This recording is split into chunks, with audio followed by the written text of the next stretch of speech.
So welcome in the tutorial of OOPS concept. So basically guys, हम इस video tutorial में समझने वाले हैं डेटा हाइडिंग क्या होता है। तो स्टार्ट करते हैं। सो बेसिकली डेटा हाइडिंग कुछ नहीं है, जैसे सपोज़ करो हमारी एक क्लास है एंड कोई सा भी रियल वर्ल्ड एग्जांपल समझते हैं पहले कि सपोज़ एक जो बाहर का आदमी है, जो आउटसाइड पर्सन है, वो जो हमारे डेटा को, वो इंटरनल डेटा को एक्सेस ना कर पाए without proper authorisation and authentication. So उसको कुछ नहीं, हम डेटा हाइडिंग कहते हैं। सो बेसिकली अगर एग्जांपल से हम देखें तो सपोज़ करो एक जीमेल है, तो जीमेल पे हम लॉगिन करते हैं तो हमें यूज़र नेम एंड पासवर्ड देना होता है एंड तभी हम उसको एक्सेस कर सकते हैं अपने इनबॉक्स इन्फॉर्मेशन को। एंड इवन एक दूसरा एग्जांपल है कि हम सपोज़ बैंक के वैलिड कस्टमर है, ओके, एंड वैलिड कस्टमर है बट वहाँ पे हम अपनी अकाउंट डिटेल्स देख सकते हैं और दूसरे पर्सन की अकाउंट डिटेल्स नहीं, इन्फॉर्मेशन नहीं देख सकते। तो वो भी एक डेटा हाइडिंग है, क्योंकि दूसरों पे हमें एक्सेस नहीं है दूसरे अकाउंट देखने के, बस अपने लिए एक्सेस है। तो with proper authentication and authorization हम चीज़ें डेटा देख पाएँ, तो उसी कॉन्सेप्ट को जैसे डेटा हाइडिंग कहते हैं। अब एक बार डेफिनेशन देखते हैं।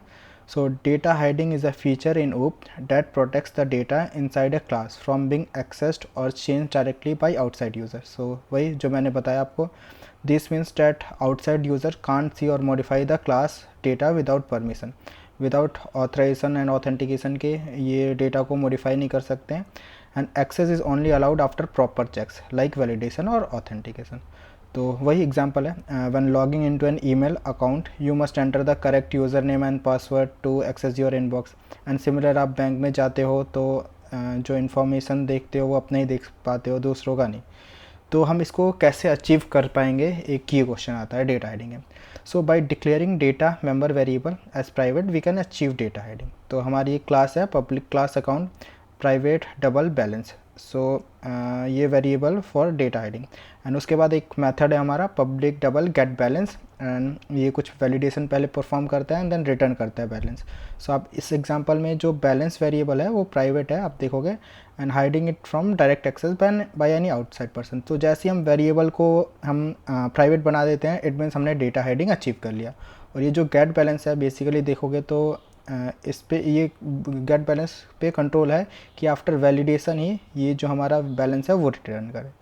सो ये गाइज है अपना डेटा हाइडिंग। बेसिकली ये इंटरव्यू में क्वेश्चन पूछा जाता है बट लोग फंस जाते हैं कि डेटा हाइडिंग होता है क्या एग्जैक्टली, वो नहीं बता पाते। तो ये सिंपल टर्म्स में मैंने आपके लिए डेफिनेशन लिखी है, बता रहा हूँ। तो अब कुछ मेन एडवांटेज देख लेते हैं डेटा हाइडिंग का।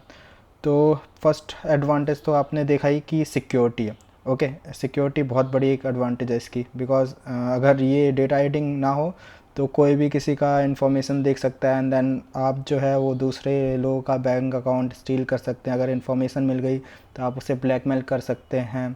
सो पूरा जमतारा बन जाएगा अगर सिक्योरिटी ना हो तो।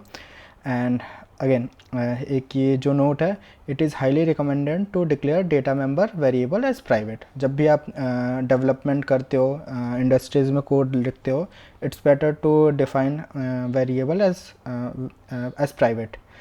सो गाइस यही है डेटा हाइडिंग। एंड देन अब नेक्स्ट वीडियो में हम देखेंगे कि एब्स्ट्रैक्शन क्या होता है। Thank you.